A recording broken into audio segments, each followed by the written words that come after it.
नमस्कार मंडळी, दुधी भोपळ्याचे थालीपीठ आई कशी बनवते ते तुम्हाला दाखवते. तर बऱ्याच प्रकारची थालीपीठं असतात, पण आईने आज दुधी भोपळ्याचे थालीपीठ बनवले होते. तिने पण पहिल्यांदाच बनवले होते, पण खरंच खूप छान झाले होते. तर थालीपीठ बनवण्यासाठी मी भोपळा आणून दिला झाडाचा काढून ताजा ताजा.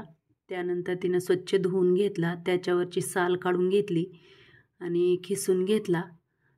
आणि त्यानंतर ना हिरवी मिरची, लसूण, अद्रक, जिरे, थोडंसं मीठ घालून ते वाटण बनवून घेतलं. आणि थालीपीठ बनवण्यासाठी 2 वाटी ज्वारीचं पीठ, 1 वाटी गव्हाचं पीठ, 1 वाटी बेसन पीठ घेतलं. त्यानंतर त्यामध्ये हळद घातली 2 चमचे, जे आपण वाटण बनवलं होतं ते घातलं. भरपूर सारी कोथिंबीर घातली आणि चवीनुसार मीठ घातलं, कारण वाटण बनवताना थोडंसंच मीठ घातलं होतं त्यामुळं. आणि हातावरती चोळून 1 चमचा ओवा घातला. आणि शेंगदाणे भाजून घेतले होते आईने आणि थंड झाल्यावरती ना ते हातावरती चोळून त्याच्या फोडी केल्या, त्या टाकल्या. कारण असं टाकते बरं का आई, खरंच खूप छान लागते शेंगदाण्यामुळं. बऱ्याच वेळा कोणी टाकतही नसेल, मी तर आजपर्यंत कधी बघितलं नाही, पण आई टाकते, पण खरंच खूप छान अशी टेस्ट येते. पहिल्यांदा ना सगळं मिक्स करून घ्यायचं आहे, कारण दुधी भोपळ्याला पाणी सुटलेलं असतं त्यामुळे जास्त पाणी लागत नाही. सुरुवातीला कोरडंच मळून घ्यायचं, त्यानंतर असं थोडं थोडं मळून घ्यायचं पाणी घालून. व्यवस्थित असं घट्ट असं पीठ मळून घ्यायचं आहे. पाहू शकता आई कशी मळते ते.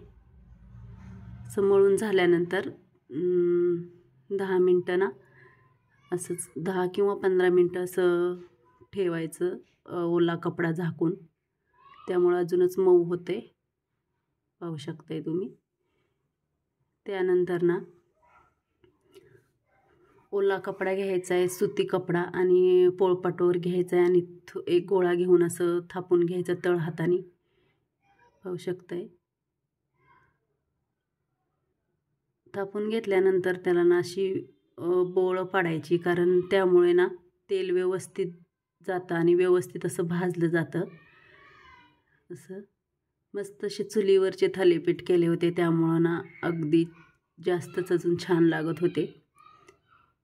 तवा गरम करायला ठेवला, त्यानंतर थोडंसं तेल घातलं, थालीपीठ घातलं आणि पलटून घेतलं. दोन्ही बाजूनी व्यवस्थित असं शेकून घ्यायचं आहे, तुम्हाला जसं आवडतं तसं कडक किंवा मग असं मऊ. पाहू शकताय. मस्त असं थालीपीठ तयार आहे. कोणाकोणाला आवडते नक्की कमेंट करून सांगा. दह्यासोबत एकच नंबर लागते. सकाळचा नाश्ता, आता थंडीच्या दिवसात तर भाकरी खायला नको वाटते. मस्त असं थालीपीठ तयार झालं आहे. पाहू शकताय तुम्ही. सकाळी सकाळी ऊन पण आलं होतं चुलीवरती. या तुम्ही पण खायला. आवडलं तर नक्की सबस्क्राईब करा.